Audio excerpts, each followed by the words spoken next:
Hey guys, so I said I'd at some point do a review on the Mora knife. Went on my camping trip, used it for wood, prep for fire, and I was not impressed with the companion knife. The other one's the Robust. I haven't actually given the Robust a good fight yet, so I don't really know how that's going to perform. I've heard that it performs better, that it's harder steel, or the angle is not as sharp, so it's stronger. The blade, the tip where you cut. But anyhow, what I wanted to show is kind of what happened after. Let me see if this focuses.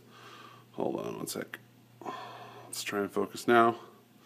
Okay, so here's my Mora knife. It looks dirty because I've sprayed it with WD-40 and stuff, and so it's kind of gunky looking. But what I wanted to show you guys is right there.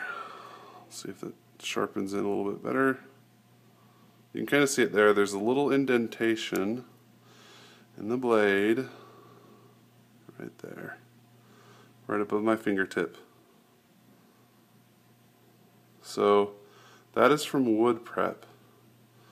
A knife should not get a ding in it like that right there from wood prep. Steel should win when it is versus wood. And so that is what has happened. Real quick, let me actually do something here.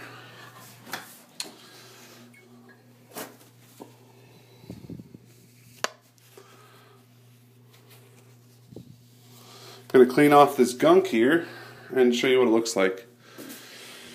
So here we go. Here's the blade after some decent wood prep, and there is the ding, the nick. Focus, come on iPhone. Focus is pretty good. So that is from wood prep. There's also scrapes along the blade, as you can see. All along there, those little scrapes. I did not sharpen this blade at all,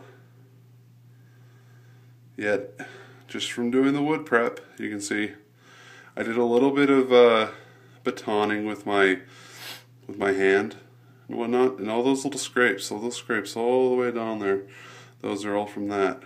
And so, not impressed at all with the companion knife, and mostly not impressed with this. Oh, it's not focusing. Come on, focus please. There. Not impressed with that big, huge indentation right there. That is very unimpressive. This is supposed to be carbon steel. You'd expect a little bit better, but that is what happened to my Mora knife, and it's not impressive. It's a companion knife. It's cheaper. It's the cheaper of the two. The other one is the Robust knife, which is thicker in metal, and also the angle I think is less. But from what I've heard is it's better at keeping the blade. It doesn't lose it just from wood cutting. Another thing I had happen, which I'm sure happens to every single tool that you ever get. This is in snow, remember that. So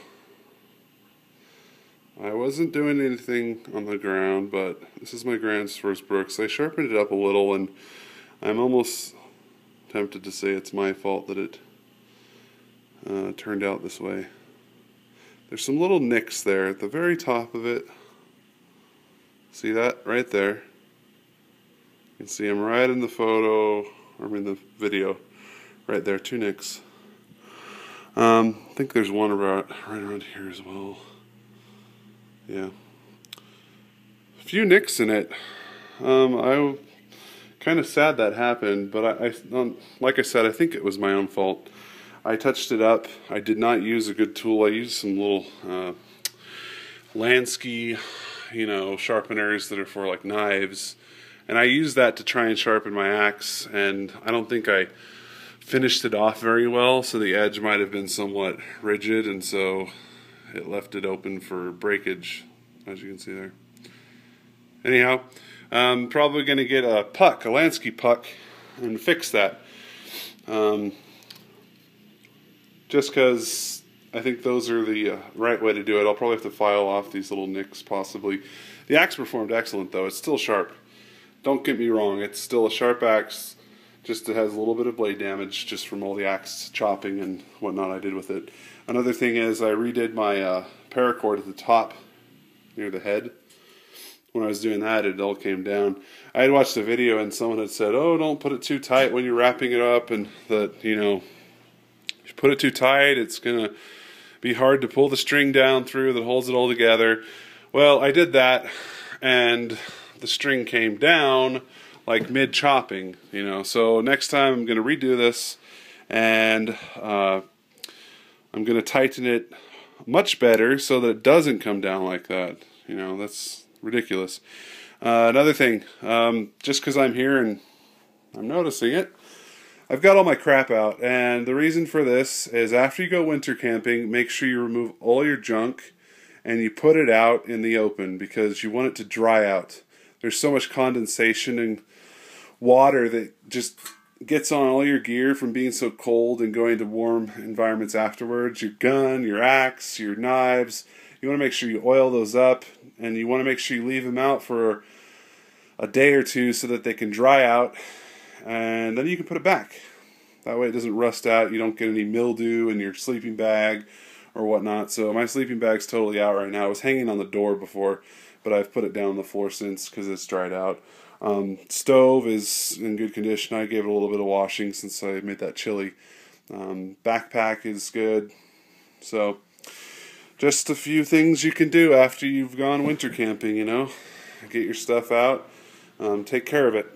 Anyhow, guys, please check out the video if you haven't already, my winter camping trip. I'll see you guys, and good luck on your trips as well.